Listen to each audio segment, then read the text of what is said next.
What is going on, folks? It is Dr. Emil Bo, and I'm coming at you once again from the X-Layer to provide you my very deep and insightful thoughts into the final episode of Falcon and the Winter Soldier, which has now officially become Captain America and the Winter Soldier, because we finally got Bucky dressed as Captain America, not Bucky, fucking Sam Wilson, Falcon, as the new Captain America.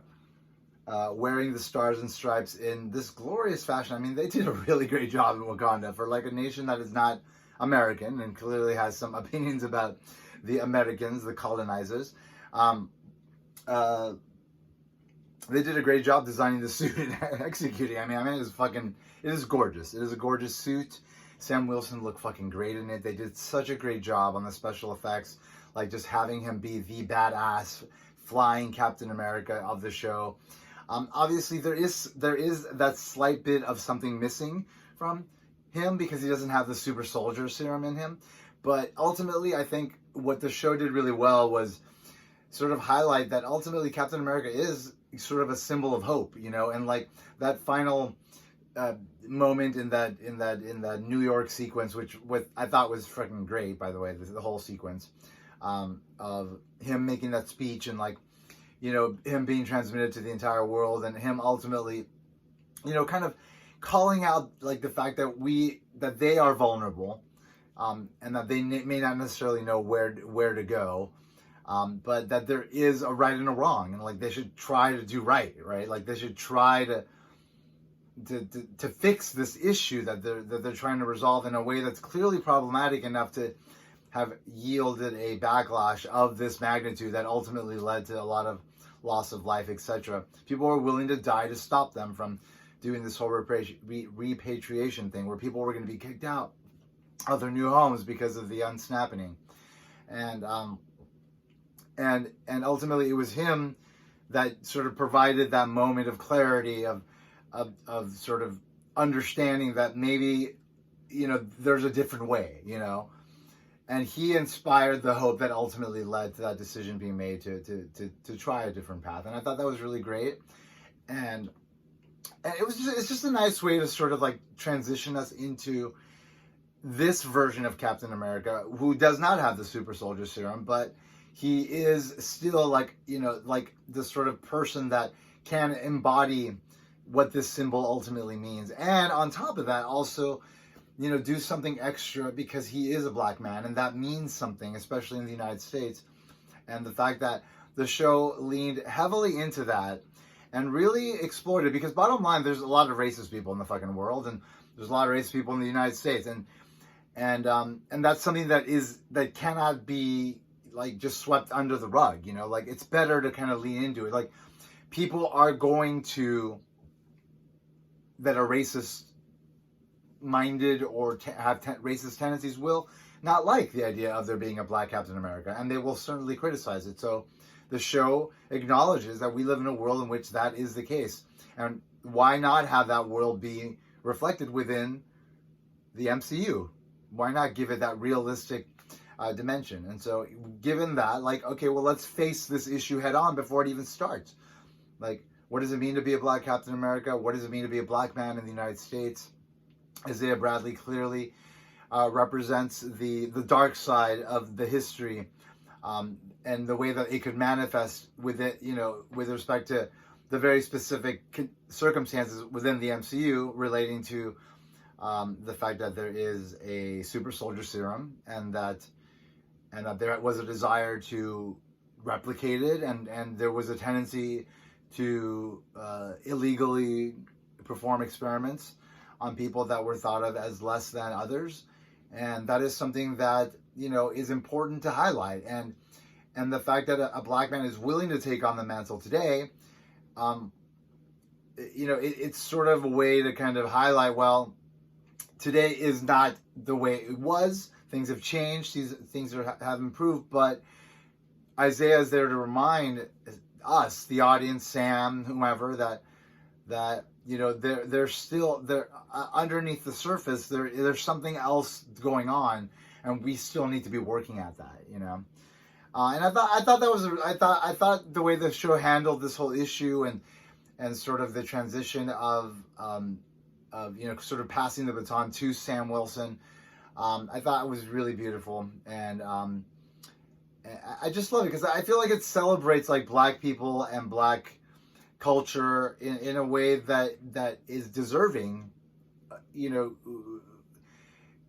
within the MCU, because we have Wakandan culture, which was represented so magnificently and so sort of like bigger than life. But there is also sort of, the American Black sort of milieu that is not Wakanda, but also deserves its own celebration. I feel like the show did that to a good extent, and I do appreciate that quite a bit. So Sharon Carter is the power broker, and she appears to be very fucking pissed off, and clearly she has gone very bad, unless she's a Skrull, which is possible, right? Julia Louis-Dreyfus said to John Walker, things are about to get weird. Are we talking about Secret Invasion here? Because they're talking about the casting for Secret Invasion, so that's going to mean that they are building up to that. And Secret Invasion in the comics is... I'm assuming the show is not going to be exactly what it was in the comics, but in the comics it was very much about like the Skrulls having infiltrated Earth, and a lot of the people you think are just normal people are actually Skrulls, and there's like a devious sort of plot to sort of take over things. And so is that happening? Is that coming? What's going on? I don't know, but is this related to that? Maybe not. Maybe this is just like setting up Sharon Carter to be like this badass like crime boss. And if that is the case, I just thought of this. Maybe it would be really cool to have her go up against Kingpin. God, I'm so fucking hoping that they incorporate the Daredevil universe from Netflix into this. I mean, maybe not Iron Fist, but I think Luke Cage and Jessica Jones and Daredevil, especially all of Daredevil, and including the Punisher, like all of that needs to be incorporated because it was done so well. And so Vincent D'Onofrio as the Kingpin, I think, is a definitive Kingpin, and he needs to be part of this universe. So anyway, the things that I did, with respect to Sharon, I'm curious to see what's going to happen next. It's interesting. Clearly the show wanted us to also not just level up one of our existing characters, but introduce us into a new one. And so that's John Walker, right? So now he has become this U.S. agent. He is an agent of this Val, whoever she is, who I believe is Lady Hydra or something, but she's like a double agent apparently, and she also like worked with Nick Fury at some point. So I don't know. There's a lot going on there, but like what is all that leading to? I don't know, but what it did do was serve as, again, an introduction to another new character. Wyatt Russell, apparently, I mean, him and Bucky are like kind of bantering back and forth, kind of like Bucky and Sam have. And so that establishes that, okay, so I guess we're having a relationship thing happening. People are getting to know each other, and this guy is not going anywhere. This guy's going to be part of the milieu of the Captain America and the Winter Soldier world moving forward. And so that's interesting. I liked that he showed up. I liked that his shield was destroyed, basically, in that fight, because that shield was shit, and it needed to be represented as being shit, and that was great. The whole Carly thing, like, I like that Baron Zemo is ultimately responsible for killing the rest of the super soldiers, because that was very much consistent with what he was looking to accomplish, right? Eradicate these supreme beings or whatever. But he allowed Bucky to live, which is interesting. So I like that. I like that in the end we got that little reveal, and then we saw the raft again. Always nice to see the raft, because it's very much a Marvel Comics thing, and now it's very much in the universe of the MCU, which is really fucking dope. And let me see. A lot of it was, for me, like, the grandeur of this episode was seeing Sam in action as Captain America. It was no bullshit. It was like, I'm Captain America, And, like, there was, like, some playing around with it where, like, someone in the crowd was like, oh, that's Black Falcon. It's like, nope, that's Captain America. Like, it's very clearly being impressed upon us that this is Captain America.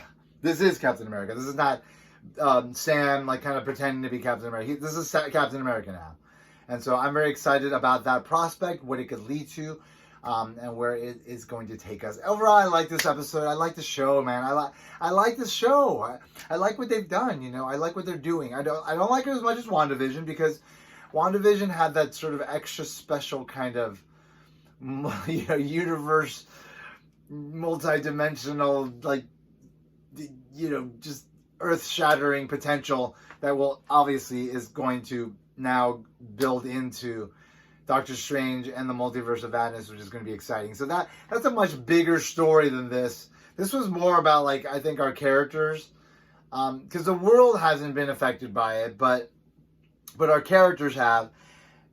I mean, obviously the world has been affected in the sense that we have got now a Black Captain America, which is very cool. But in terms of just, like, potentially altering, like, the course of like, you know, the trajectory of humanity, this ain't gonna lead to that. But WandaVision will likely lead to something like that. And so I'm very sort of excited about that in a much sort of bigger way. But this feels more of like a really great story about Sam and Bucky. I like that Bucky ultimately, he had to tell the guy that he killed his son, and then we saw him, he had to kind of leave the family of the of his victim and the woman that he was somewhat starting to date. Like he sort of had to step away from that, and it's just another one of those, like, kind of bittersweet moments for him, where it's like, no matter what he does in the end, like, he's never going to be able to exactly turn his life around in the way that he really wants to. My phone is running out of battery. Let me just plug that in. All right. But, you know, we got a character arc there, and he's becoming more of the person that he deserves to be ultimately now. You know, the guy that he was before he was taken by Hydra and turned into this thing. So that's cool. I liked everything about the show. I mean, what I did not like, that's something that I did think of, but it's not a big deal. But it's like, what's going on with the rest of the Avengers? You know, what's going on with the bigger MCU? Like, I understand, like, you're not going to address it because this is about Falcon and the Winter Soldier. Got it. And we, you know, but there is obviously a bigger world that we're a part of. Like, where is everybody? But it's fine. It's fine, because we're going to see everybody eventually. I'm sure we're going to get a lot more sort of cross pollinating of these individual stories and bigger stories as we move forward. It feels like we're back at the beginning, you know, like back in the Iron Man, Thor, Captain America days, before, you know, we truly knew that we were heading towards, like, an Infinity Gauntlet, like, you know, 22 movie arc or whatever, you know. So it feels like we're there, and, like, pieces are being put in place for whatever they have planned, you know, and everything that we think we're leading to, I'm sure are just smaller parts of even bigger puzzles that will ultimately be put together in ways that are going to make all of us happy, because, I mean, they're doing a great job, and they're going to continue doing a great job, and I have no doubts about that, and I don't think anyone should. Anyway, super happy with the show, super happy with the way it all went down, super happy with the way Isaiah Bradley gets his statue at the end.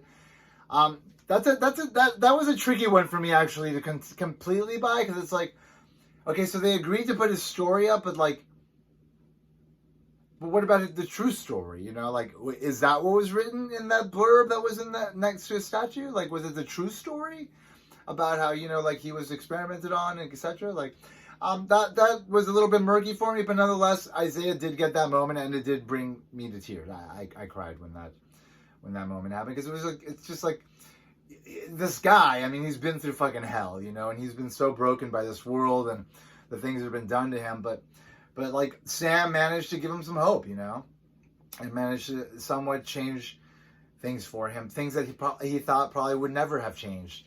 But Sam, you know, Sam cared, and he helped him out, and I believe the kid, the grandson, is part of the Young Avengers, so I think we're going to be seeing him again. So Isaiah Bradley, I'm sure we're not done with him either. And I don't know. There's just, like, so many characters being introduced and so many different storylines that are sort of coming together. But at the same time, no matter how much the world building is happening in these shows or in these individual movies, like, it's just like they're really good about kind of keeping things focused to what we want ultimately to get out of these stories, which is like more growth by these characters, more sort of changes to these characters and their lives and who they are and their perspectives, and ultimately that reflects the changing world, and the changing world reflects them too. And it's just a really nice thing that keeps evolving and becoming this bigger, more wonderful thing. And I'm always for it, and I'm looking forward to seeing what happens next. Anyway, it is late as always, but I thought I'd throw down a few thoughts and then I would call it a night.